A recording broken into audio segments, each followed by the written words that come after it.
this is the podcast.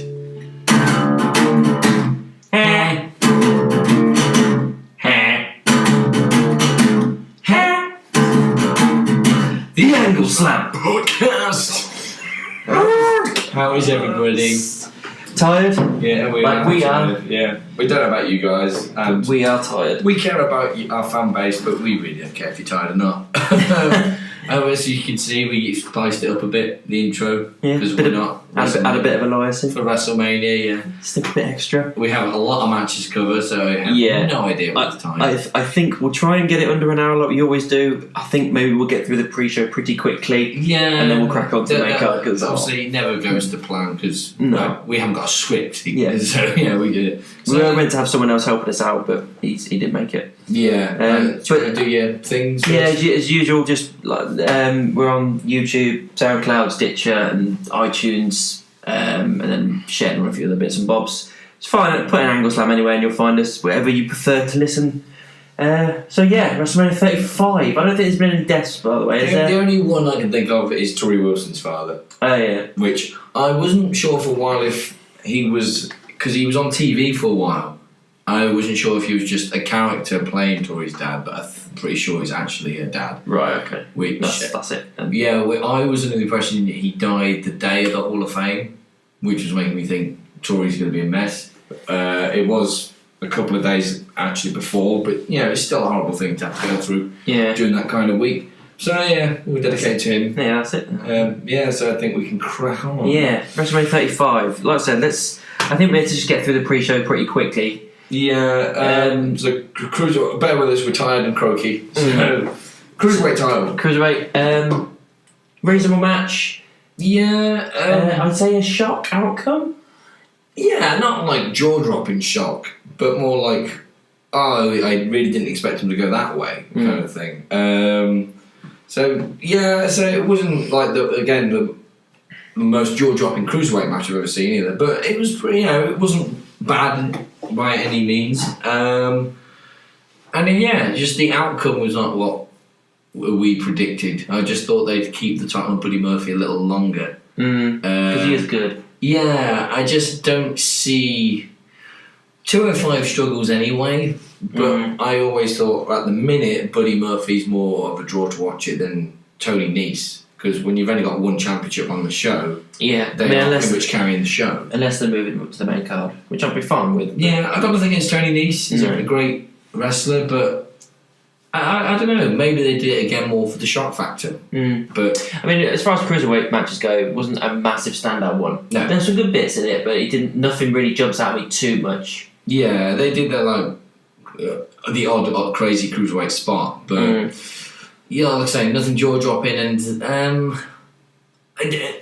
maybe some of it wasn't what I'd seen before, but it just didn't feel fresh. So Tony Nese won that one. Yeah, maybe they just thought, even if it's the pre-show, we'll start off with something big and a title change. Then it was the women's battle royal, wasn't it? Yes. Again, two people got entrances, which was Naomi and Asuka. Yeah. That was it. Yeah. And then everyone else already inside the ring.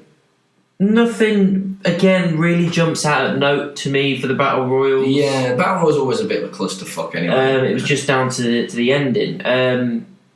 No Lacey Evans, which were also... Because we thought that would be the payoff for her coming in and out all the time and not doing anything. We thought it was going to be the time she got involved and won the match. Didn't even fucking appear. All really annoyed. They looked like it was going to be Sarah Logan. It looked like she won it. Yeah. Carmella came through the bottom rope and said she hadn't been eliminated. Then eliminated Logan, and Carmella wins the cup, which I'm fine with. Yeah, because the thing is with the royal things, it's literally just there so everybody can get their little moment on the card. Yeah, at Mania, that cup and that win doesn't do anything for anybody. It never does. It does nothing for anyone. It's never done anything for anyone. It's just there because they need something to win by getting everyone on the card. That's all it's there for. So when someone wins it, I'm really not that fussed. Yeah. Even if it's someone that you don't think's deserving or anything, you just kind of like, well, it's something. It's kind of become a standard now. It's just a tradition that they'll throw a battle royal in there. Like we say, we know what it's for. It's to try and get as much of the roster on the card as possible. Yeah. So it's just like a WrestleMania tradition, or I think that's what they're going for. The women's battle royals, again, both the women's and the men's have always been a clusterfuck. But I don't know, with the women's, it just always seems a little bit more catfighty and sloppy than other parts. Yeah, because you've got to get through it quite quickly and get everyone eliminated quickly. But the Lacey Evans thing, I can't remember if she did appear late on the show. I can't remember if it was the main show. Yeah, I might as well just say this now. It was the same as what she does on SmackDown. Yeah, so it's I don't know what it's leading to. Mania would have been the perfect spot to actually have a wrestle.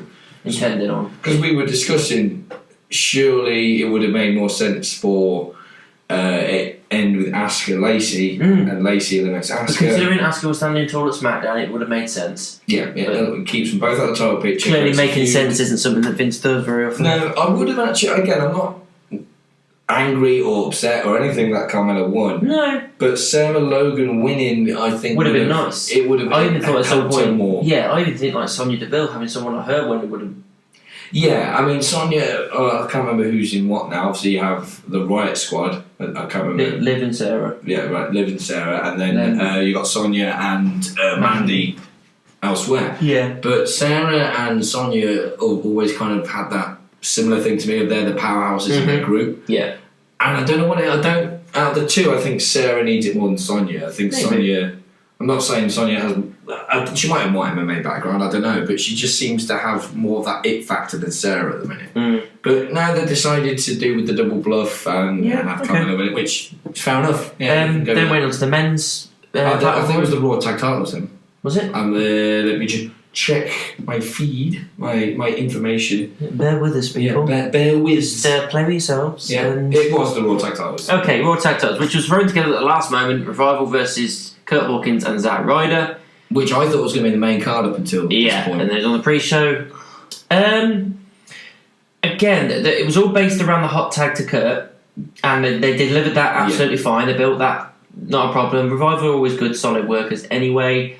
But apart from that, nothing really of note other than the shock value of what happened at the end. I suppose it kind of damages the Revival a bit, but I going in, I kind of saw this coming to a head. It was like they're going to get rid of this losing streak for Kurt, and it happened, and he had the pin as well. It wasn't like Zack did it himself. So they're now tag champs. It's just, it kind of does something to Revival. It depends how they handle it the next few months. It's very. They could win it back. They could win it back tonight on Raw. Yeah, and I'd be fine with that. Where you're placed in the card is always, it's very psychological, because for the fans as well. Because obviously you're never going to get Batista Triple H on the kickoff show. No. But if something like that happened, yes, to a degree, you'd be thinking, "What the hell's this doing on the pre-show?" But something in the back of your head will be clicking. Well, it can't be that important then.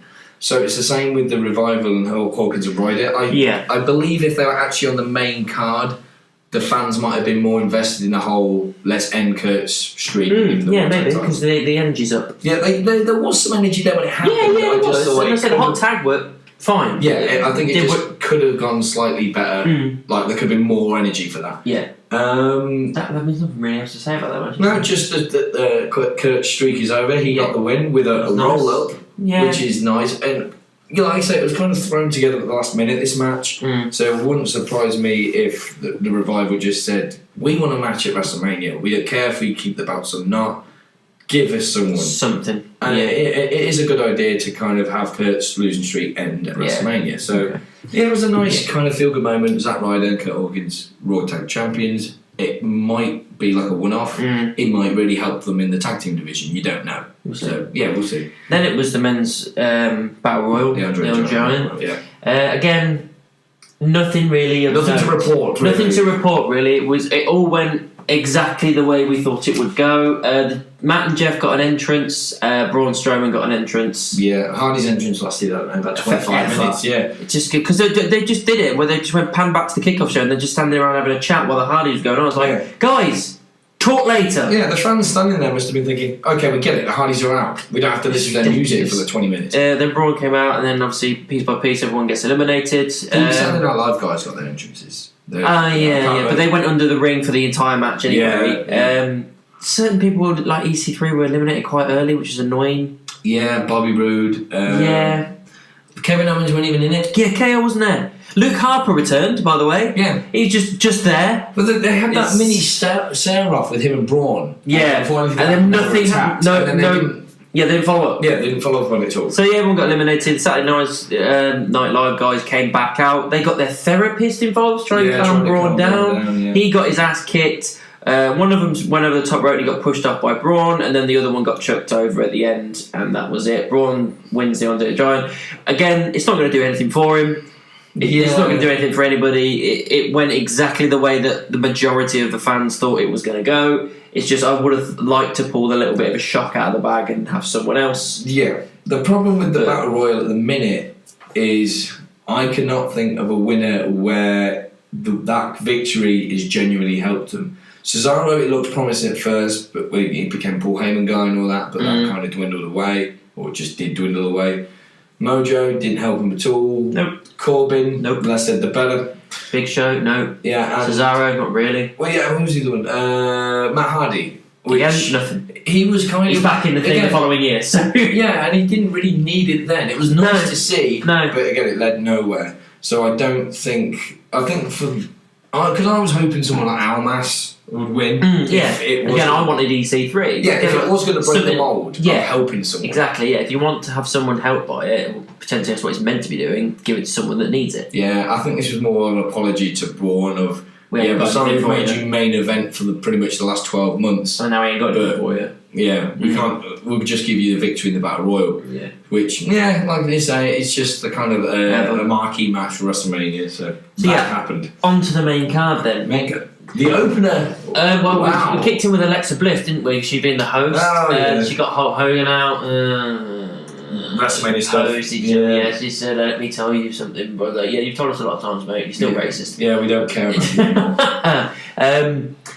And then they kind of finished up doing their posing on the ramp, and then Heyman just without even a word just beelines to ring, and everyone's like, "What the fuck is going on? Like this doesn't happen." Yeah. And he basically cut a promo in the middle of the ring. He's like, wrong. He said, if you think if we're not going to be the main event, we aren't hanging around all night. We're going to Vegas, blah, blah. So you get the Beast out here now. You get Seth Rollins out here now. We're having our Universal title match now. And it fucking happened. Yeah. Beast came out, Rollins came out, and we had a Universal Championship match to kick off WrestleMania, which I was in shock for the first minute or two, just thinking, I can't believe I'm starting a WrestleMania, starting a pay-per-view with Brock Lesnar. Yeah, the Universal title, fair enough. I mean, they've done it with the WWE Championship and World Championship. But Lesnar, considering the way they build him, he's always either on last or very near the end. Yeah, there might be backstage politics when we don't... He might have requested it, or it might have always been the idea, and he's kind of gone, all right then. But, there was a lot of things going through my head when Heyman came out, because at first I was thinking, is he just going to pull a promo to...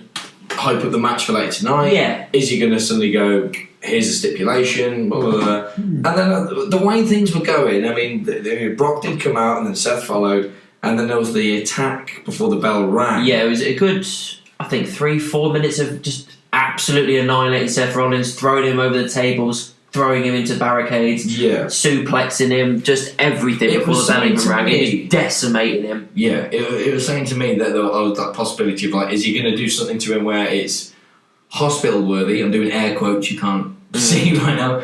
Hospital worthy, he gets taken off, and you think, well, that's it. Brock's dodged another bullet, we've got no Universal title match, and then later in the night, Seth comes out from an ambulance like, I'm having this match. Medically or not. Do it in 2 halves. Yeah, so which might have gotten a bit over, but it might have also come to the hole with as if you beat Brock Lesnar. Yeah, when you're damaged, you need to be 100%. So, but no, they didn't. They eventually got in the ring, the bell rang, which was like, right, this is actually happening right now. Yeah, then got a bit more of Lesnar taking control. It was Suplex City, and then Seth pushed him into the ref. Ref got knocked down. Seth took his opportunity and hit him in the balls, which is obviously Lesnar's weak point, as we all know. Every man's weak point. And then after that, hit him with a curb stomp, and then another curb stomp, and then another curb stomp, and there's 1, 2, 3, and he won. Yeah, and we erupted. Absolutely fucking went batshit.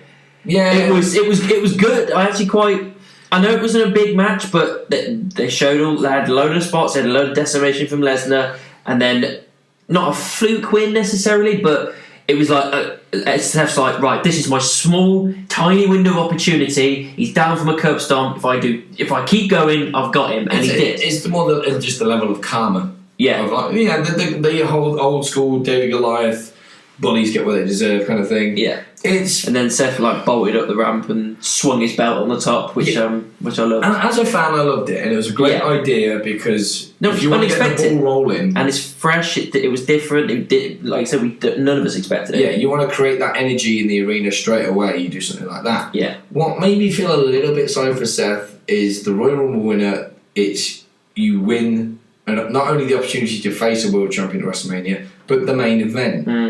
And obviously, first. It can be claimed as one of the main attractions, but let's face it, the main event is the match that goes on last. Yeah, it always as Punk said in his podcast years ago. Everybody knows. Everyone knows that. Yeah. Doesn't matter how many times you spin it. Well, yeah, there's the again the marquee match like a few years ago. Rock Hogan was the marquee match. That was the match everybody wanted to see. Yeah. But the main event was Triple H Jericho for the Undisputed title because it went on last. It's the main event. So.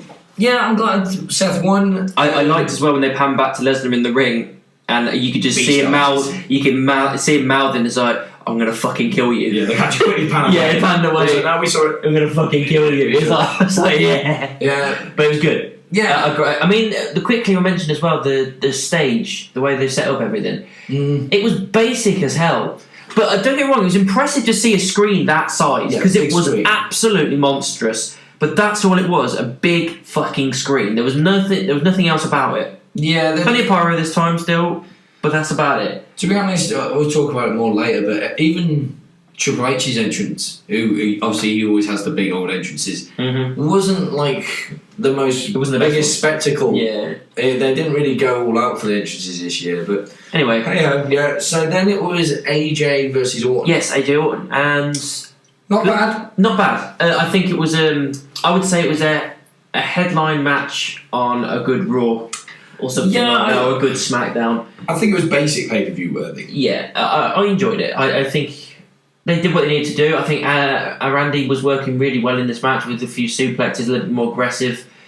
Really like putting his heart into the match more than anything. Because there's been some times where Randy's just done it for a paycheck. Because he's been there so long and everything, depending on who he's against. But with this, it seemed like it's something he wanted. He wanted him and AJ, and he put the effort in. Yeah, and with AJ seemed pretty pumped to me when he came out. And again, I don't know if this is a contribution to it, but he must be thinking, well, I was in the WWE Championship match last year, and now I'm back to one of the opening matches again. Which I don't know if it's bittersweet or not, but either way, the match was good, and they did play on the teasing of not falling into the RKO. The way they built SmackDown. Yeah, he kept evading it because he knew it was coming, which was great. Yeah, he did hit him with an RKO, didn't he? But he kicked out. Yeah, but he kicked out, which we were all quite shocked at because no one kicks out of the fucking RKO. They protect that quite. No. So again, that shows how much they're invested in AJ if they're allowing him to do that, and indeed invested in the fact that he won the match. Yeah, a lot of not the Styles Clash. No, I would have preferred it with the Clash, but did it with the forearm, and I honestly thought it would be Orton winning. Yeah, I think a few of us were discussing that because Orton's kind of the gold charge of WWE. They might go with that, but I like that they've.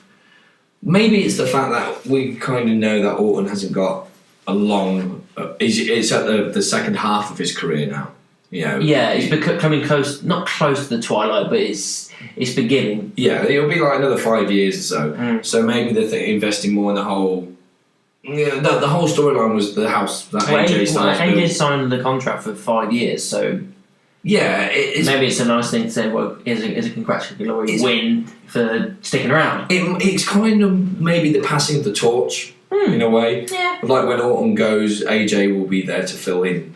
That spot, which I think he can. Yeah. So then, again, let me check my details. Not Bret Hart's security detail. The SmackDown tag titles, Fatal 4-Way. Yeah. Now I really enjoyed this. Yeah, I think it was a good match. Yeah, I've got no qualms about it. I'm not saying it was the best match I've ever seen in my life, but it was a good, solid match. Usos, Ricochet, Rusev, Ricochet, Black, Rusev, and Shinsuke, and the Bar.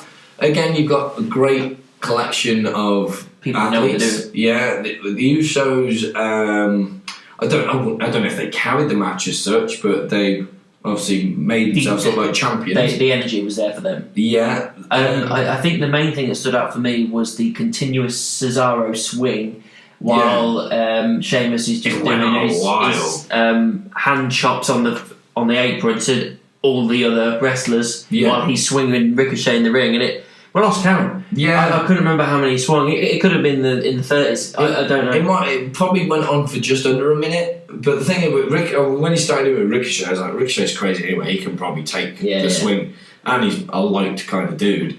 But at one point, it looked like Cesaro was beginning to lose the momentum, and then he just picked up the speed again. Or I think it's like if you drop down, if you just swing it up enough, you can just get the momentum again. Yeah. It's like being on a fucking swinging a playground, isn't it? If you push the momentum, it will go again. I mean, Rusev and Shinsuke had a couple of spots, but they were kind of, unfortunately, the forgotten team in that whole situation.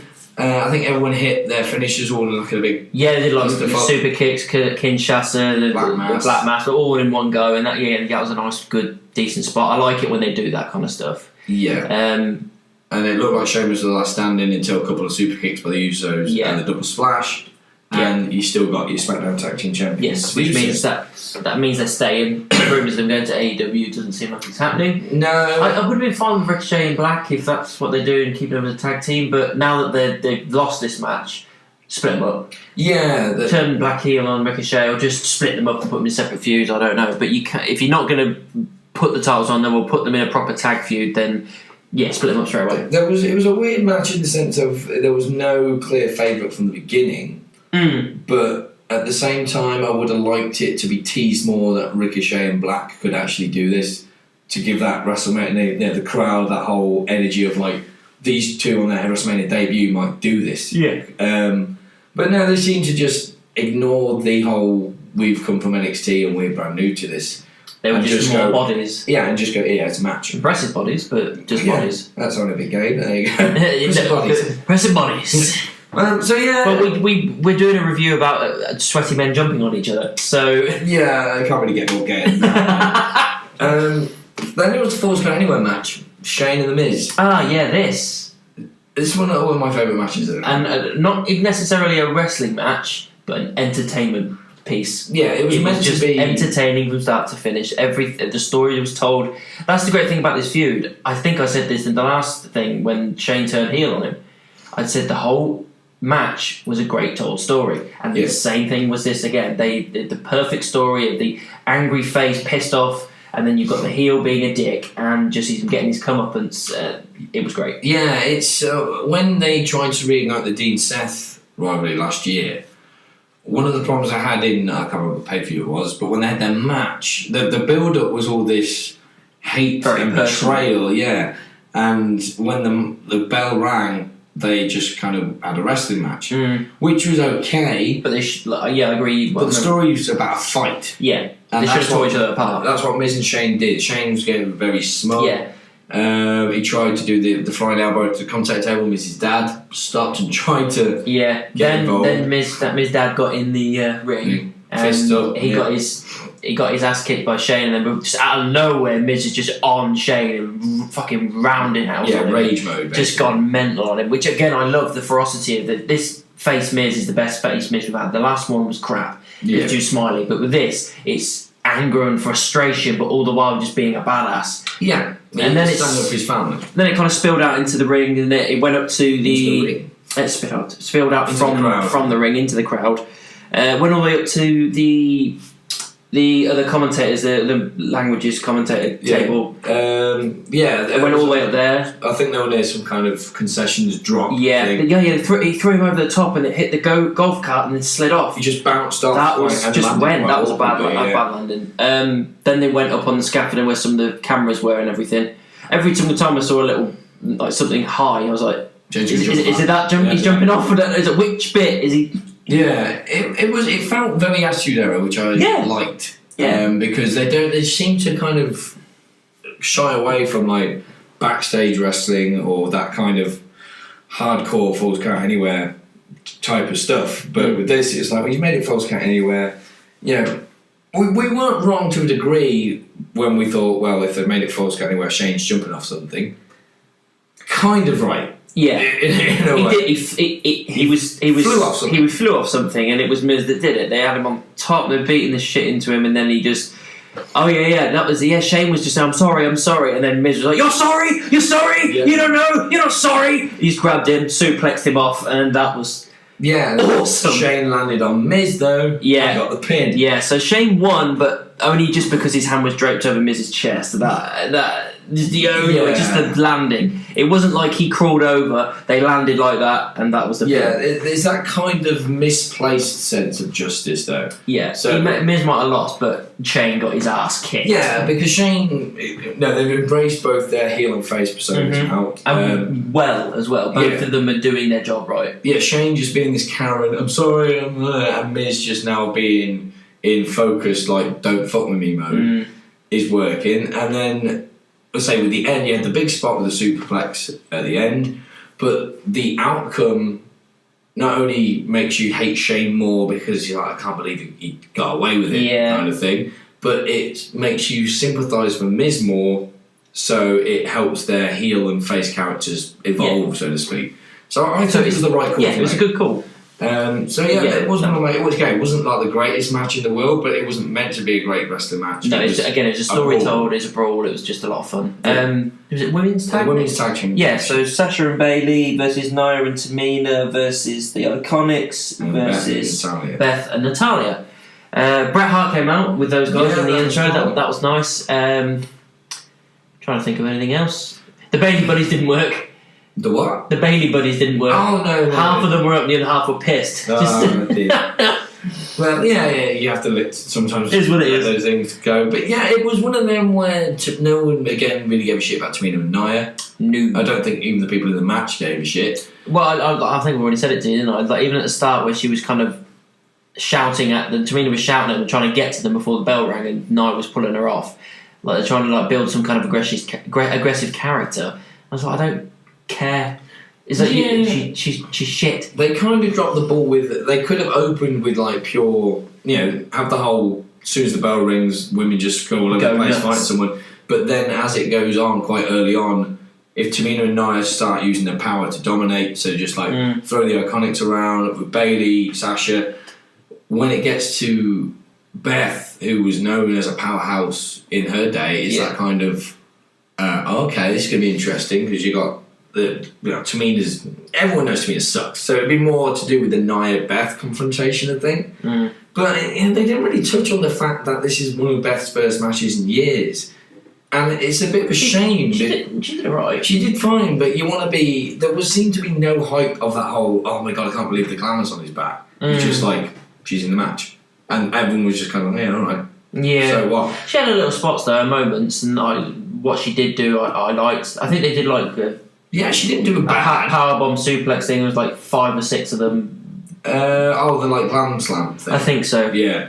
Apart from that, there's nothing really. Nothing stood out. It was a kind of standard match. It was the shock ending that I really liked. Yeah. So who was it? Was it Beth was doing a glam slam to Bayley off the second rope. That was it. And then the Iconics came back in, threw Bayley out, and took the pin. No, threw Beth out. Sorry, and then pinned Bayley. For the 3. So the Iconics are your tag champs. I actually am alright with it. I know a lot of people get annoyed with them, but I like how annoying they are. The only thing that annoys me is that they scream sometimes, and I can't stand it when. Yeah, but it's part of the character. But they're annoying, brash, and arrogant, and I just think they could actually work wonders with these tag titles because they can just be so overconfident with it. Yeah, and I like that. We were saying with like Tony Nese winning the cruiserweight title, I was like, I don't really see how that's helping anything. You don't know where it can go. No. But with the Iconics, it's like, because sometimes it takes a belt or a championship to get a team over. Tony Nese, it might help in that sense. The Iconics, it definitely will. Yeah. I think it will do what the Iconics, what it did for Carmella for the brief stint, because she was quite legitimate when she had that title. Yeah. She did quite a lot of stuff, and it built her up to a point where I was seeing a few of her matches going, you know what, she's better than she was a year ago. Yeah, and I think that can be done with the Iconics. It's always a 50-50 with that, because even though the fans knew it, they tried it with Jinder, it didn't work. No. I was worried he might win the Royal as well, but Anyway. Because it was, when Kevin won the Universal title, I loved it because I'm a fan, but at the time, there's that small element of like, is this too early for him? But by history standards, I think he's one of the best Universal Champions we've had. I agree. But the Iconics, the way they won it was a very heel dirty, sneaky move. Yeah. Their emotion spoke for itself, so I think they were just genuinely pleased. I don't think that was character work. And I think they'll take the ball and run with it because I think they can. I think they can work wonders. It can enhance their character so much because they've got something to boast about now. Yeah, they're not just boasting saying we're iconic because we've proven we are. We have titles. Yeah, I think I don't think anybody wanted Tamina and Nia to win. No, but if they did, it would have been that whole more heat. Like they got a lot of heat anyway, but that you would have that. Oh, please, someone take the belts off these bitches. Considering what happened at the Hall of Fame with Bret Hart, and if anyone doesn't know, you must know. He got tackled. He got tackled by that guy and everything, obviously not Natalia over. They're all fine, everything's fine, it's just that guy's a fucking nutcase. I thought after that, maybe they would give it to Natalia and Beth after that. Especially when Bret came out at the start, I was like, they might actually go for this. Yeah. They changed it, I think, to give them that kind of nice feel-good thing, but they didn't. They stuck to their guns, and I'm glad that they did. Yeah, I think it kind of would have been too unprofessional to do it like that. Yeah, because it would have been glaringly obvious, wouldn't it? Really? Yeah. Could you imagine if they'd already made the decision, so the Iconics know that they're going to Mania to win. They're like, oh my god, this is amazing. That happens. They're like, oh, is everyone okay? Yeah, but because of it, we're giving it to them. It's kind of like it's disheartening. Yeah, you'd be like, why are you stealing my thunder for?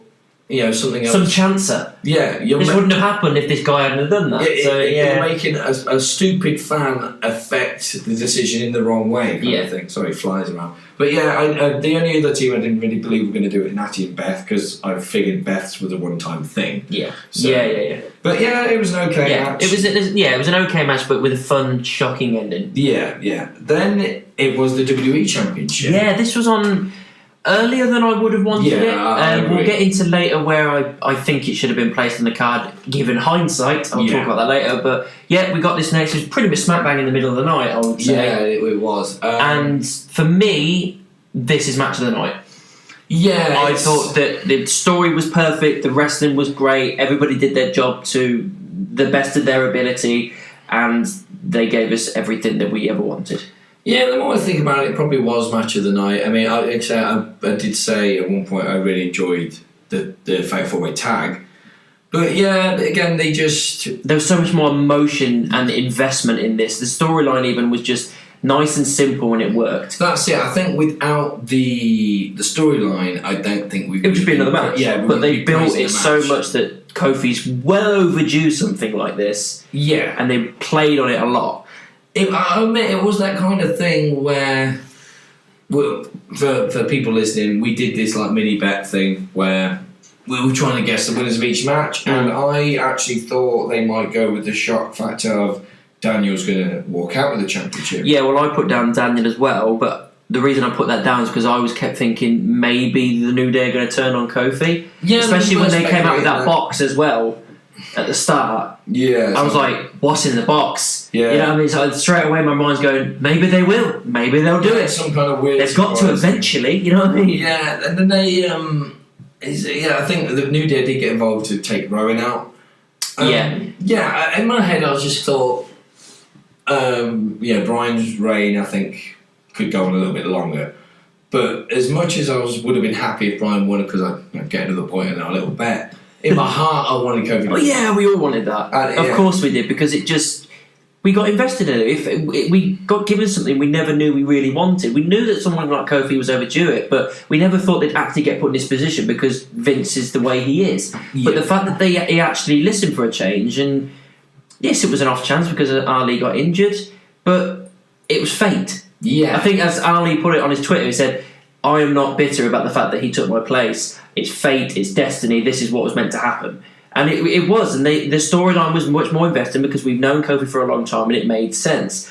And they delivered that through this match. Every kick out, every move that they were doing, every pinfall attempt, we were on the edge of our seat just screaming for him to kick out or for him to pin.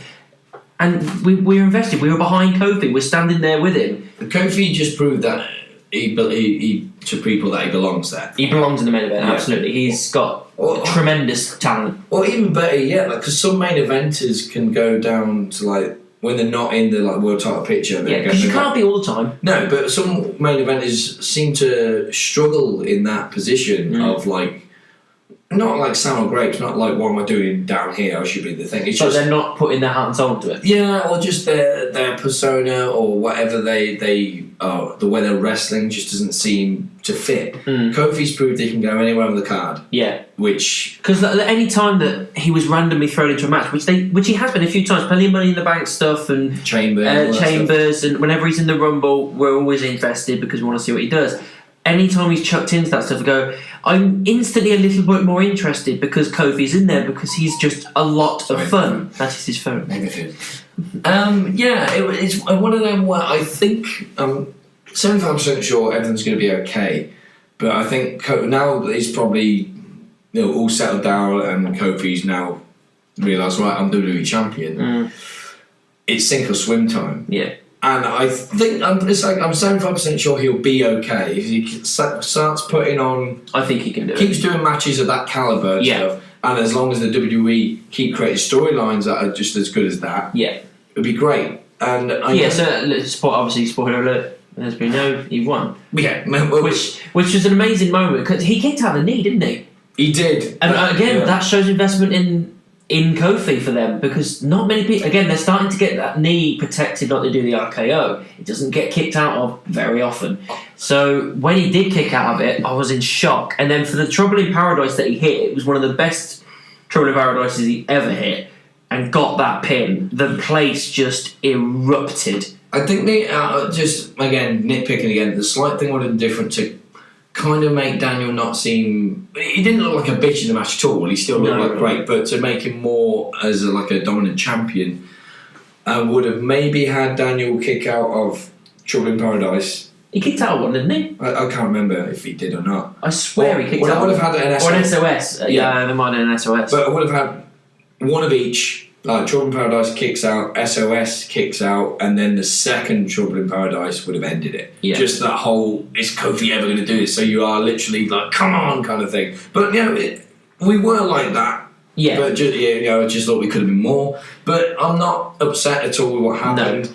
The New Day looked genuinely they were crying and everything. Kofi's kids came into the ring with him. They also, I remember Big E picking up the heavyweight championship and threw that away. Got the original one out with Kofi's plates on. Then he brought the box out that I mentioned. Originally, I also thought maybe this is the heel turn, but with the kids in the ring and everything, I was like, what's not going to happen? Of course, you can't do that. Open it up, and it's brand new T-shirts. Yeah, it's a new champ. Yes, it is, and I thought that was nice. The only thing I found out as well, though, I was watching a couple of the reviews, and this is such a stupid idea for WWE. And I don't know who pressed fucking publish on their website. They published those T-shirts for sale halfway through that match. So anybody that went onto that shop halfway through the match, they'd have seen those T-shirts and known. But also, they had printed those T-shirts, Steal Your Planet's Champion. Yeah, but you didn't see that until after the match. Well, they still could have been on the website. No, yeah, maybe. It might have been that smart ploy, because they did that a few years ago, right before Edge was going to fight Taker at Mania, when the streak was still alive. They released a DVD called 15-0. And it makes you think, why would they release this if this was going to be? It's sometimes a smart ploy. But no. I know that's the match. Yeah, as a fan, I'm so happy for Kofi. Because it's a feel-good story. Yeah, it was. 11 years. Yeah, 11 years to make it. Yeah, and he definitely deserved it. And I just hope that they carry the momentum forward. They give him some nice, fresh matchups, some nice storylines, which they can do, and just give him his chance to shine, because he's proven that he can do that. I know they've got rid of the rematch clause thing in the contract, but I don't think the Daniel Bryan story is exactly finished yet. So it wouldn't surprise me if maybe on this week's SmackDown they go, right, if you want an opportunity, you got to earn it. We do it the old school way, and they do Bryan versus Ali, and the winner of that goes to fight Kofi at Money in the Bank. And I wouldn't mind either of them. I don't mind seeing a rematch with Bryan, but Ali versus Kofi it's got a nice ring to it. Yeah, it would be good, but I think it would be a one-off because Ali still needs to be built up. Yeah, he needs to be built up, and plus face versus face. The thing with Kofi is he's such a good face that you need to put him against a decent heel like Daniel Bryan. So not necessarily Daniel Bryan, but when you go for his new feud, don't make the Ali thing a feud. Just make it a one-off match, then move on to a new feud where you can have a decent storyline. Yeah, if it is Ali, they can go with the respect of Ali going, look, I've got nothing personally against you. This is just going to be two great competitors going for it in the ring for the richest prize here. Mm. But obviously, no sour grapes towards you, but I was kind of swindled out of this. Yeah, creative storyline-wise. Yeah. And then maybe, if the match happens and Kofi retains, Ali can turn heel then and just attack him. Do. There's so many options they can do. So yeah, overall, an amazing match. Great told story. Loved it. Yeah, then it was the shortest match of the night. Oh, yeah. The United States Championship. Joe versus Ray. Ray came out as Mysterio from Spider-Man, which I loved. Yeah, he was Joe just came out straight away with intensity. This is the great thing about Joe. As soon as he came out, I was like, invested. Yeah. It could have been thrown together 5 minutes before he walked out on that thing and I'd still be invested because I looked at that man just like, he's just so cool. And with a title and everything on top of him, it's like, he's so awesome. Like, he just, ferocity, aggression, and just like, this guy is coming down to fuck shit up and get out. He's got a purpose. Like, he reminds me. He walks with purpose, especially with a title. It makes him walk with more purpose. What are you going to do about it? Exactly. The Austin used to have a shirt that said, arrive, raise hell, leave. Yeah. This is more like, arrive, cause pain, leave. He's not fucking around. He's just like, ring the bell, I'll kick his ass, and I'm gone. Yeah, and that's exactly what happened. He got Ray got a very quick offense with the 619 and everything, but just as he got back into the ring, got put in the coquina clutch. And that was it. That was it. But it wasn't a tap out, was it? It was a pass out. I think it was a pass out, yeah. And that was it. I think it was a minute and 10, 20 seconds match. I think it was exactly a minute. Was it? Yeah, according to my little page here. But I think on the surface it will be disappointing. But yeah, because you always want to try and get as much as you can out of a match.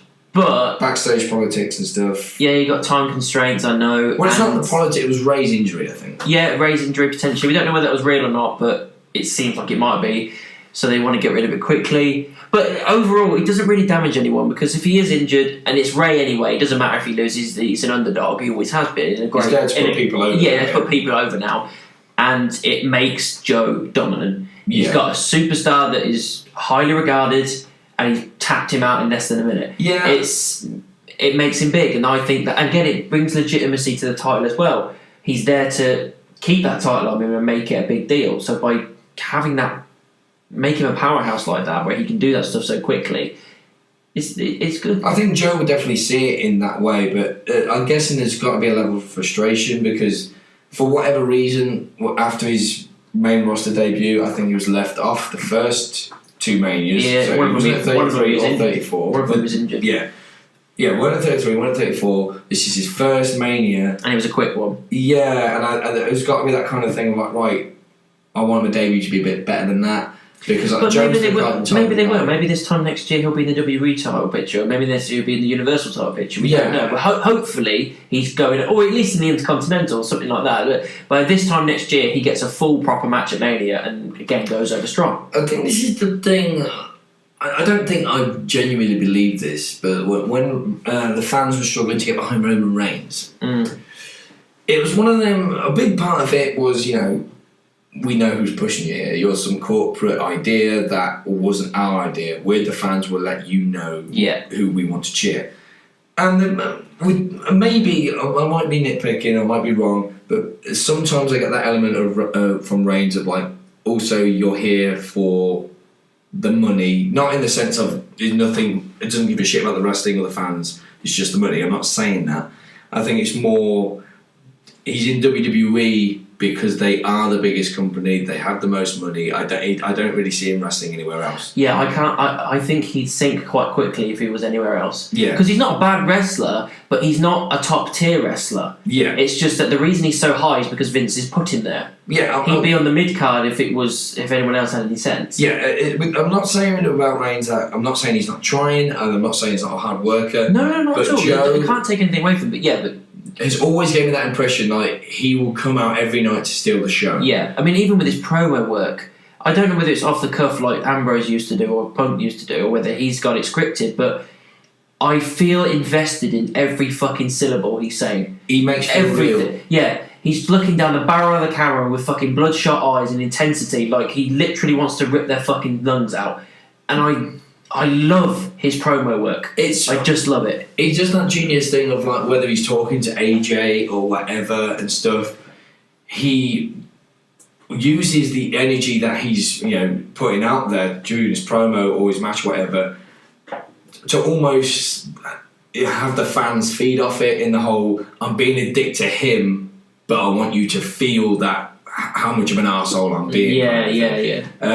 But yeah, that's what I'm saying. When Joe's next WrestleMania opportunity comes along, I think he'd want a decent length match to kind of go, I want to steal the WrestleMania show. We talked about this longer than the match was on. Yeah. So it probably had them 3 times while we were talking about it. But then it was Reigns McIntyre. Yes, standard match for me. I like the intro for Drew with all the Scotsman with the drums and the bagpipes and stuff. That was all great. I like that. It's true. Shitloads of pyro for Reigns because Vince is probably thinking, well, if I can't have him in the main event, he's going to have all the pyro. And he fucking did. Fucking so much pyro. It was unreal. The match was standard. A main event on Raw type match. It was good. It did what it needed to do. Reigns looked dominant at points, but also Drew looked dominant at points. They both had a nice even showing. Obviously Reigns went over. That's expected. You can't have him come back from leukemia battle and have him not go over. But I think the thing that stood out for me was Drew in just his vocal work. That just seems constantly screaming at him. He's like, you should have said no. I'm going to screw you in. There's even times where I think he said something about Dean. He's like, this is for Dean. Yeah. I mean, just the ferocity of his language towards Reigns. That's what I quite liked. Yeah, I don't remember many actual wrestling spots, but not overly. No, there was not a Claymore, which is a shame. But I suppose they want to protect that. So if they Claymores him, you think it'd be good Night Vienna. But it's you don't want Reigns to kick out of it. No, but I think because he kicks out of a lot. Yeah, I think now looking back at it, what I remember from it is at some point McIntyre did, I think, statistically probably have more offence in the match than Reigns. Yeah, and at one point I think Drew was almost holding Roman up. Like Roman was absolutely just fucked in that whole he's wore Roman Reigns ragged here. Just that small sense of is McIntyre just going to crush him now? Then McIntyre's trash talk. I can't remember exactly what the line was, what was said, but suddenly Roman's eyes open. He's in rage mode. Oh, I think he slapped him, didn't he? Oh, it might have been a slap. He slapped him in the face. I think he said I think it might have been the Ambrose line. He said this is for Ambrose, and he slapped him in the face, and then went rage mode, rage KofiMania mode. And then it's proper Roman Reigns stuff. Superman punch, spear, game over. Good night. Yeah. So, we knew what it was going to be. It was a welcome back Reigns. Yes, and it didn't really damage Drew too much, I don't think, because he got a good showing. Well, he was dominant for most of it. We've always said that Mania is sort of like the reset button, but it doesn't mean some storylines can't continue through it. I think they could keep going with this one a little bit. As long as Drew gets a win at some point. You have to... Yeah. I know 50-50 booking, it's bad because I don't like 50-50 booking. It couldn't be like, well, he won. It's predictable sometimes. Yeah, but with this, I think it's fair. If you have 3 matches, fine, get Reigns the final win, but the middle one should be Drew's. Yeah. Then it was Triple H Batista. Yes, and I was unaware Batista's last match. Yes, I saw. He put a tweet up and he thanked everybody, and this was his last match, which was weird. I kind of figured it would be. Well, there's rumours going around, but I would have thought they would have gone in with it, but obviously they probably left that for Kurt, didn't they? But they say entrance wise, Batista got his machine, SUVs and stuff. His SUVs, he got his machine gun pyro and shit. That was cool. I like that. Then like you said, the Triple H intro, it was good. Max Payne. It was Max Payne. Yeah, not Max Payne. Mad Max. Mad Max. Sorry, fucking Max hell. Payne. But it's a little bit dated because it's 3-4 years old now. The film. So it's Ironically, we were talking about the impressive big screen, but not the best setup ever for WrestleMania. Without that video, it wouldn't have been as cool. No. Because the hatch just kind of opened up and the car came out. It's a cool looking car with some kind of Uncle Dad driving it, but and then Triple H just on the back of it and everything. Yeah, it was slightly better than I thought it was going to be. Yeah, I mean the start was good. The nose ring thing. Yeah, even though we saw. Yeah, we kind of knew what happened. Yeah, but it was still fun to see that. Doing stuff with the wrench on his fingers as well. Very Pete Dunne. I Yeah. I thought that. I quite liked that. It was quite aggressive. They used the no holds bar quite a lot.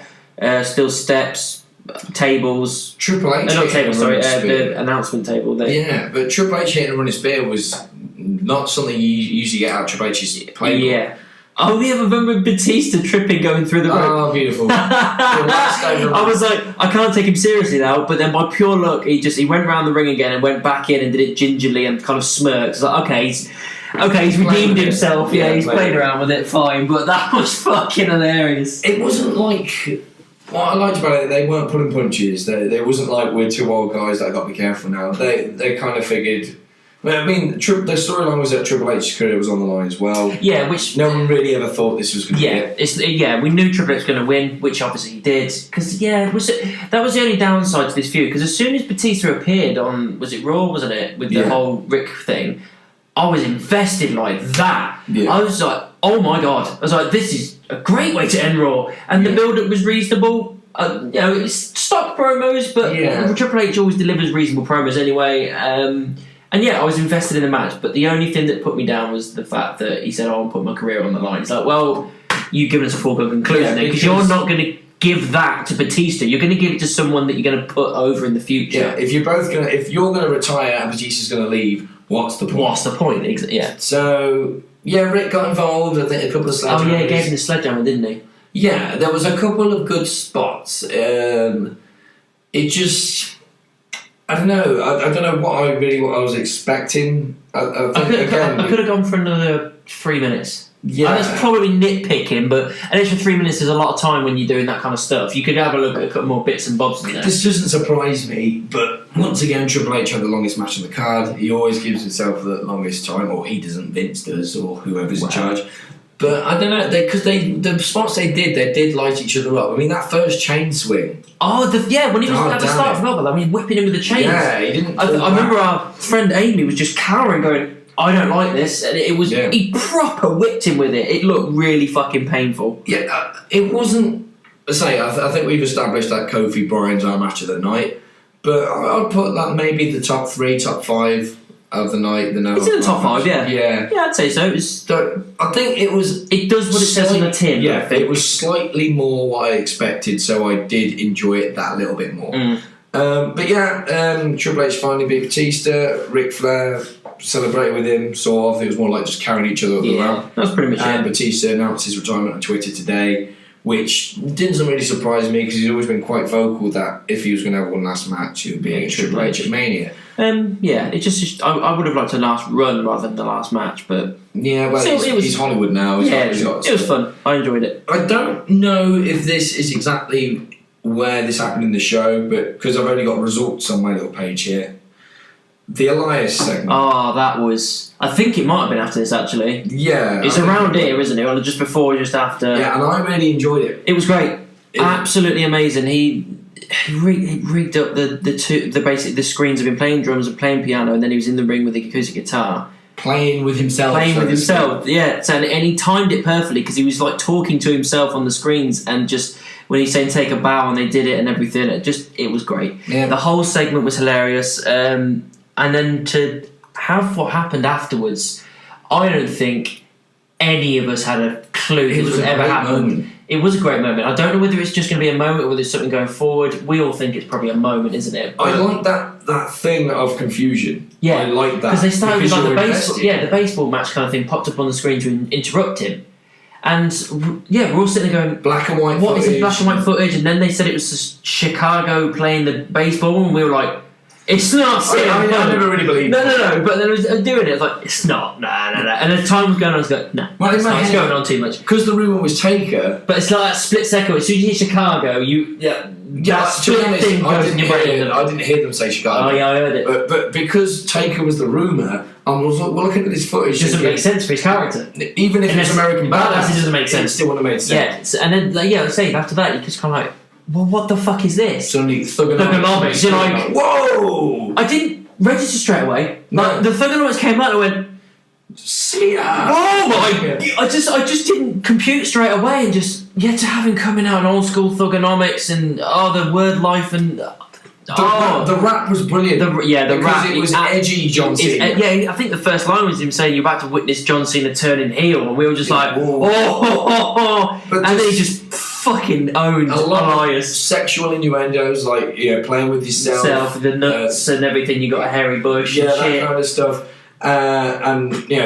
And you're only doing this because you've got no wrestling experience. Obviously, I'm telling you, push. And I'm telling you what he was saying, but he obviously wrapped it very well. And it was, and then referencing like, I ain't gonna deliver the AA to you. I'm gonna give you the FU, which was because I've always been very vocal that when he first won the WWE Championship, he was white hot because of that character. Mm-hmm. But as soon as that belt was around his waist, for whatever reason, it for a while became some kind of weird C Nation crap. Vince. And then the hustle lord to his back. But so to me, it felt like he'd sold out. Yeah. Like, I don't mean character-wise, I mean just genuinely sold out. So, if he's going to have a couple more matches, hopefully they've heard the reaction of the crowd of like, this is the reason why we like John in the first place. Yeah. This character. Yeah, absolutely. Because the entire room was popping for John Cena. When was the last time that happened? Yeah. We were all going, holy shit, this is awesome. It was probably one of my favourite bits of the night. Yeah, it was a great segment, just because it was so unexpected and so well delivered and great guarded secret. It was brilliant. I mean, he gave him an AA as well, didn't he, for his troubles? Well, the FU. He gave the FU and an AA, didn't he? And Five Knuckle Shuffle. Yeah. But the FU is the AA. Yeah, sorry. Yeah. Five Knuckle Shuffle and an FU. Yeah. But it was great. Amazing segment. Yeah, again, hats off to Elias again. I think he even did Seven Nation Army on his guitar. He did, Oh, walk with the line. On the same note, this is more about not what happened, but what didn't. This is the first time in 19 years we haven't had The Undertaker appear at WrestleMania. we kind of need to mention this, didn't we? Which is... Yes, no Taker at all. Not even a mention, not even a set-up for another match, nothing. It sort of worked. Again, we'll kind of establish it once we've done the rest of the matches, what we thought of Mania as a whole. They kind of shown that it can work without The Undertaker, but there's definitely... You're always going to have that missing element when he's not there. Yeah. It's hard for me anyway to be unbiased because I'm a massive Taker fan, but I'm guessing there was at least 10%, probably more, in that audience that after Mania was over, they left quite disappointed that they didn't get an Undertaker moment. Yeah, but especially for the people that are witnessing Mania live for the first time, wanting to see him. Yeah, expect it. It's got to be a little bit heartbreaking. It's like going to like the Super Bowl and wanting to see your favourite person score. Yes. You know what I mean? If you don't get it, you're a little bit sucky. Yeah, again, WWE is meant to be unpredictable, so you always take that chance. You know, some people might have gone there thinking, I bet Austin's going to be there, or I bet The Rock's going to be there, or whatever.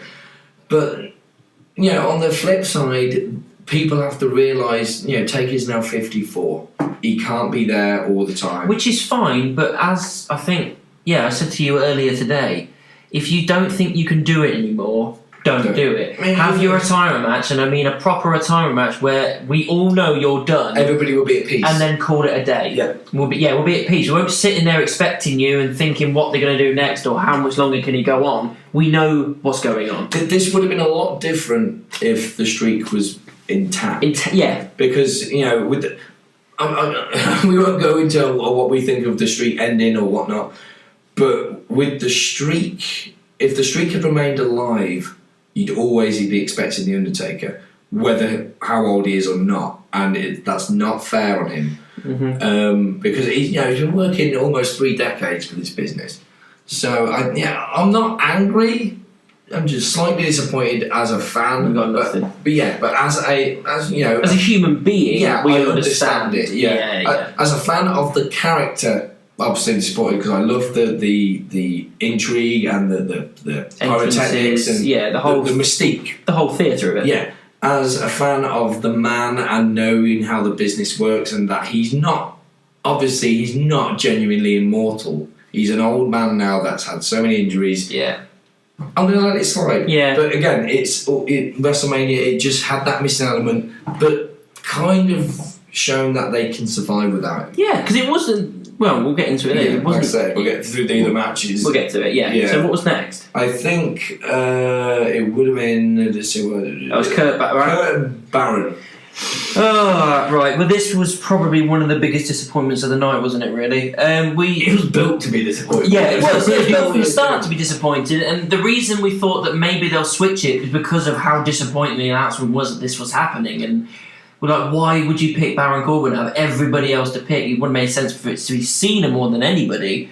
Yeah. Well, again, at this point, we're thinking maybe this is Taker's thing. Yeah, maybe again. We thought, well, it's not going to be Cena because he's already done his bit, so maybe it's Taker.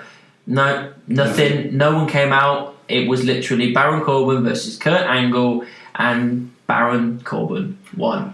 It was a crap match. It was nothing. To be honest, there was nothing really going on at all. It was a standard kind of 7-8 minute match, maybe. Maybe probably less than that. Yeah. Then he won with a end of days, and that's it. Angle's done. I mean, he left the ring really quickly, and then Angle's did his standing ovation kind of thing and thanking everybody, and we got all the "you suck" chants and stuff, but it just felt to me that it proves that they don't hold Kurt Angle as high of esteem as we do. They like him and they respect what he's done for the business and they love him as a character, but they don't hold him as a high of esteem as someone like Shawn Michaels, The Undertaker, or The Rock, or Austin. And I feel like he should be up in that category to a point. Not maybe at the top, but certainly in that area. And the fact that they've just let him go out on his back is fine, but to Baron Corbin... I know what you mean. In a 7-minute match. With The Rock and Austin and all that, if you look at their last Mania matches, they all went out on their back as well. No, but that's not my main issue. I know. It's who. Yeah, I think... when Roman Reigns seemingly had... retired The Undertaker a couple of years ago. Mm-hmm. Again, it was that whole... Even though we didn't like it, it was like, well, this is because they hold Roman in such high regard. No, it was no disrespect to The Undertaker to a degree. We'll take her to agree to it. Yeah. But, I kind of understand what they were doing, even though it is shit for Kurt. It would have been... Kurt, I think this is why they gave Kurt these matches beforehand. They were on Raw SmackDown, like AJ... and Joe, I think he was meant to go into Ray, but I don't know if it was to do with Ray's injury. That didn't happen. And he won them. Now, a part of me thought he's doing these so he can get rid of some ring rust, get ready for Mania. But I think it was almost a build-up of it's having all these victories that, in my head, I was thinking, it means Baron's win that Mania. Yeah. Well, I thought... I mean, obviously we wanted Kurt to win, but yeah, logic dictates it was going to be Baron. Yeah, because if Kurt is leaving and... Corbin's he's in a weird position on the card. Yeah, because I don't think it's going to do anything for him. I feel like when you go out you go out on your back, you're doing it because you're putting over a talent like that to a point. Sometimes not necessarily if they're on the same kind of level that you are, but when you're putting over, clearly that's what it's meant to be doing. It's not going to work for Baron because we don't like him. I know he's going to get astronomical heat because of this, but I don't think they're going to roll with it enough. They're not going to do anything with it. I think they might. Within a few... I don't know. I think in a few months, Baron's going to be in the same position he always has been. It wouldn't surprise me if... I would not put it past them that tonight on Raw, one of the segments on Raw is Baron showing off... And the crowd will be on fire because it's always... The crowd after Mania on Raw is always white hot. They will lay into him. And maybe someone like Roman, he'll be showing disrespect to Kurt, and then someone like Roman Reigns maybe will come out saying, you show respect to that man, and maybe we'll have a few from there. And because Roman isn't in the title picture, but let's face it, because of Vince, he is a main event player now, throwing Baron in that main event player kind of picture might help. I know what you mean, though, because I'm not seeing it at the minute. Yeah. I'm not normally a pessimistic person. I'm actually quite optimistic on most times, but with this, I'm being quite pessimistic. We used to be fans of Baron. Yeah, we did. Baron, who was just that standard Baron Corbin. I quite liked it, but I just don't see it going anywhere. I can't see this doing anything for him. He'll get, like you say, he'll get astronomical heat on Raw. A few weeks down the line, nothing will change. It's frustrating when also the people we know can be success stories and aren't pushed because mainly the NXT call-ups like Shinsuke, like Bobby, like EC3, that don't get the opportunities they deserve is frustrating. Yeah, I mean, someone like Rusev or Shinsuke was to retire Kurt Angle. If they built the story enough. So that's all the fan ever asked for their. That'd be well good. All a fan ever asked for their like superstars who they see potential in is given an opportunity. So, for example, if whatever someone started a whole "give Bobby a chance" thing on Twitter, and WWE went, yeah, okay, we could be right, and Bobby could be the next greatest Raw champion for this year or whatnot, or he could fall flat on his face. Corbin, unfortunately, for maybe small parts of his own, or maybe just not knowing what character he's got and story writing, it's just kind of fell flat on his face. And it's going to be a very, very big struggle for him to stand up and dust himself off and hit that reset button. Yeah. So, again, I see why they did it, and like we said, with the whole going out on your back and getting heat for Baron. But yeah, it just... He's the wrong person. It felt lackluster, and it was more... They haven't built Baron up to a point where we feel like he deserves it. No, and it would have helped if we knew for a fact that from months beforehand they hadn't been fighting each other at pre-shows where Baron had won. Again, either don't have those matches at all, or when you did, have Kurt have always won them, and almost like a redemption for Baron. But again, and this is no fault, and I don't want to have a pop at him, but unfortunately out of the two people in the ring that day, and rightly so, Baron would have been the better wrestler because Kurt's past it now. The last few matches he's had, his farewell matches, they've all been adequate. I was not expecting a wrestling clinic. Adequate at best. Yeah, I was never expecting a wrestling clinic. Didn't get one. Yeah. We just got a result. However, he did do...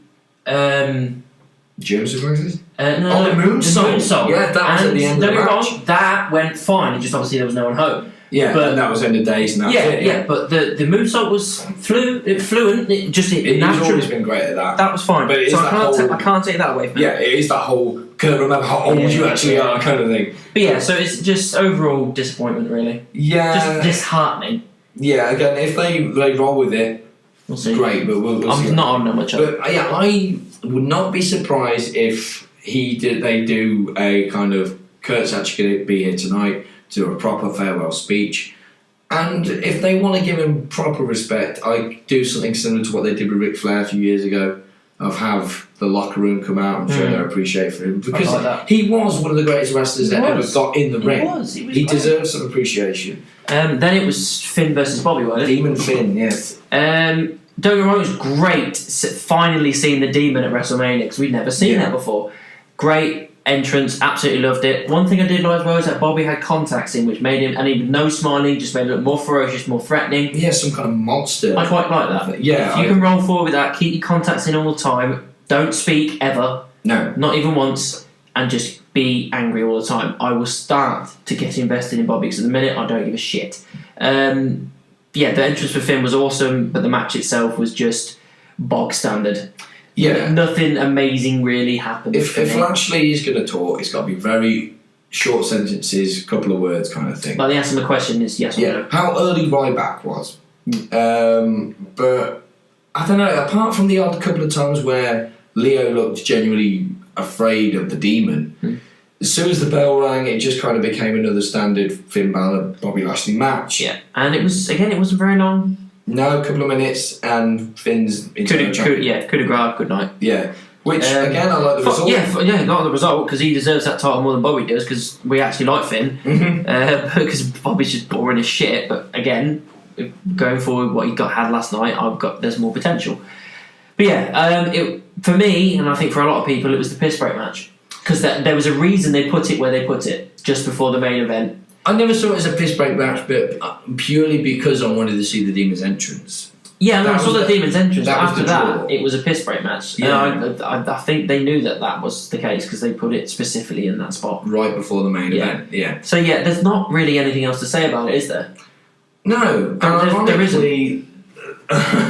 Going into the main event, the first ever women's main event for WrestleMania, there's not really much to talk about in that match either. Let's go into the main event, shall we? So obviously it's Ronda versus Charlotte versus Becky, winner takes all, both titles. Entrances wise, they went for it. Fine. I liked the Charlotte with the helicopter hunting back to when Rick did it years ago. I like that. That was a great entrance, really nice. I like that Joan Jett was playing that's cool. Ronda in. Whenever have your live band at WrestleMania. And she sounded great. Yeah. Sounded really great. Becky was just a standard entrance with smoke, and that was it. I thought they might have done a bit more with Becky. But never mind. And like you said, there's not really much to go. There was a couple of really bad knee strikes and kicks and a couple of moonsaults and that, and there was some, like I said, hard-hitting spots at moments and that, but it never got really going, did it? Exactly. It never really got going. It just kind of started to feel like it was going to, and then it was over, out of nowhere. And we just... with it being the main event, the women's first ever main event at WrestleMania, you just wanted to have that feeling that you had... A level of investment. Yeah, the investment to the point like you did with Kofi and Bryan. So that when Kofi finally did it, we're all going nuts, we're all so happy and elated, and it was so emotional, and it's brilliant, and it works. But with this... Even though that's what we would have had if they'd have done it right, because we all love Becky so much, they did it wrong, unless it was a botch. Apparently it wasn't. That was the work. Apparently that was the original plan. The only thing that went wrong was Ronda's shoulder did clearly slip up when it wasn't meant to. But the problem is the commentators didn't know, and they referenced it. So that's where the confusion stemmed from. Yeah. The commentators are confused, which then leaves the fans confused, and it just it was snowballed. What was it a roll up from? Ronda was going for one of a big Piper's Pit. Yeah, and then Becky did the crucifix pin. Yeah, she did the crucifix roll up. Yeah. And that was it. Yeah, Becky won, and don't get me wrong, right result. Absolutely right result, because we all love Becky and we think that she definitely deserves it. It just didn't pop. It just didn't pop. Yeah, it just did not pop. And even at the end when she celebrated, she got all the fireworks and everything, and the Cole talking over the top and how she's climbed the mountain, blah blah blah. But then it just kind of cut to black. She was there in the ring and they just gone. Yeah. No calling to the top of the ramp, no big moment or anything like that. It was just fade to black. I was like, okay. Again, they ended the show abruptly, the way they ended this match abruptly. Yeah. Like they wanted to get it over with or something. I don't think it would be anything to do with their TV time. Maybe it was. I don't know. Yeah, I was going to say it was fucking almost 5:30 in the morning by the time we were done. Yeah, I mean, again, it was hard. Maybe, I don't know, I can't speak for everybody else, but I was lagging a bit, so trying to keep my energy up. I was trying to keep myself invested as I could, and like I said, credit where credit's due, there were some stiff shots and spots and everything, but it just didn't. It didn't start. It didn't pop when it was meant to. Yeah, the way I saw it was, when you see the other triple threat matches and whatnot, because triple threat's always interesting elements in a way. You got the no count thing, no DQ, and anything can kind of happen thing. Usually, when you talk about triple threat matches, you go, "Oh, that was a great triple threat," or "amazing," or "pretty good." To me, when people ask me how it went, it was a triple threat match. It was just a match. Just average, wasn't it? Yeah, because it's similar to what we were talking about with Shane and Miz, with the way they built it up, especially with them getting arrested and all the brawls in the car park. As soon as the bell rang, it should have been a fight. Yeah, they should have gone nuts on each other, but they were kind of cool and collected. Yeah. I know that Charlotte and Becky double teamed on Ronda a couple of times, but it was very fleeting. You could have gone into the history of it. Ronda could have gone proper MMA mode. I think she tried it once with the double arm bar. Yeah. But she could have gone into proper rage mode. They lifted her up and powerbombed her, I think. Well, yeah, because if they're pushing Ronda to be this kind of rageaholic now, just basically the female Lesnar. Yeah, she could have been maybe screaming at the ref at points where you're thinking, all right, Ronda, bloody hell. And then I think I even said earlier today, at Survivor Series when it was Charlotte Becky, Charlotte lit Ronda. Charlotte lit Ronda up with a cane, badly. Mm-hmm. Ronda could have returned the favour and turnabout's fair play. Just go payback to bitch kind of thing. There was never spots like that, and there was never This was meant to be the coup de grace of the entire build-up, and it's been a big fucking build-up with all they've thrown the entire kitchen, everything in the kitchen sink to this fucking feud, with suspensions and injuries and arrests, and they've just literally done everything they could possibly do to it, and they just didn't They didn't stick the landing. Yeah, that's it. I mean, to me, the landing was obvious to me. The wheels came off a little bit. Yeah, maybe just the front wheels, but but the wheels nonetheless. If you're gonna, a part of me thought they'd thrown Charlotte in there to protect Ronda a little bit. Yeah, because I thought it would be Becky pinning Charlotte. Yes, I thought that. But the fact that she pinned Ronda, what does it do for her? It gave Ronda. I mean, if they'd done it right, if enough momentum in the match had happened when that happened, it would have been a great, oh my god, WrestleMania moment. Ronda Rousey's been pinned for the first time, but again, it fell flat. So it would have made more sense to me to protect Ronda. Ronda doesn't take the loss, and it should have been a disarmer of the anticipation of tap, tap. Yeah. And then when it happened, you would have lost. Either she taps or she passes out. Yeah, and either way, you would have been. As soon as the ref calls for the bell, it'd have been like the Bryan WrestleMania 30 moment. Yeah, you'd have gone nuts. As soon as the hands happen, you're like yes. But no, it was just as soon as the 3 happened, it was almost this universal thing of all the fans going, "Oh, okay, cool, we can go home now." Yeah, which it shouldn't be because we were so hyped for it. Yeah, we were. So given that, this, as I was saying earlier when I said about positioning on the card, with hindsight, I would have put Kofi and Bryan on last because of how great that match was, and you would have got that perfect feel-good moment to end your night on. Yeah, in hindsight. Yeah. But with the women, it was more for the history. But it wasn't to do with... It wasn't a case of I wanted them on because they were men. No, it's just... I'm talking about the quality of match and the emotion behind it. It's not because I didn't want the main... I was so behind having these girls do the main event. Yeah. Well overdue. I think we needed it. But it just didn't deliver the way we wanted it to. Yeah, it's hard to say. I don't know.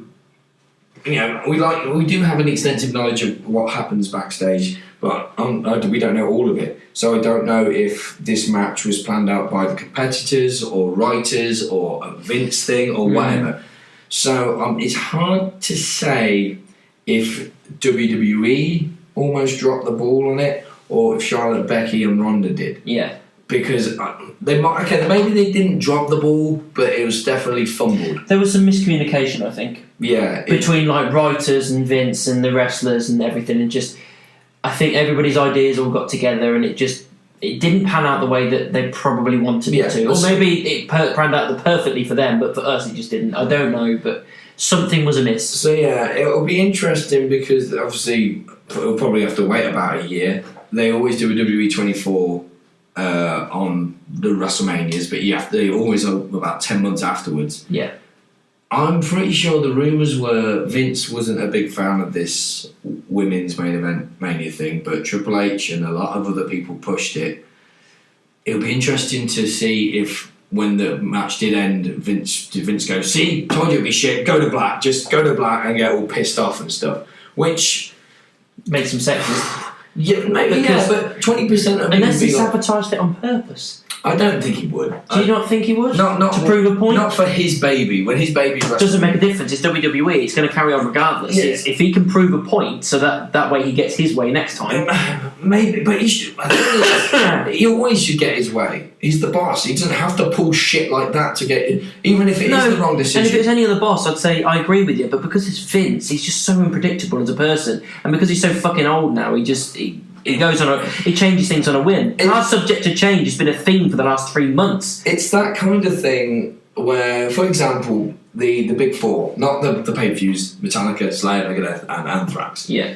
If some kind of movement again, Twitter said, "We want Megadeth to headline it," because it was always Metallica headlining, and they went, the fans have spoken, yes, Megadeth are doing it, and a concert happened, and Megadeth just didn't go as planned or wasn't as good as Metallica, fans are going to have that kind of deflated, and whoever the organiser of it is going to kind of be like, see, I knew this would happen.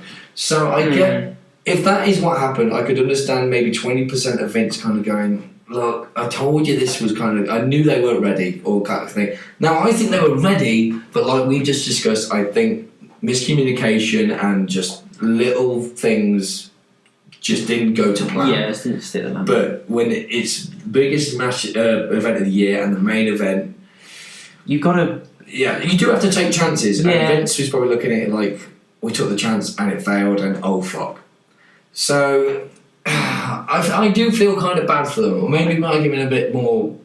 What's the word I'm looking for? Yeah, a bit more stick and jip than we should. Yeah. But as a fan, we just got to be honest. Of like, as a fan, it fell flat for us. Yeah, definitely. So, but I mean, sorry. Overall, then, like, what's your rating for it? For all of Mania? Yeah.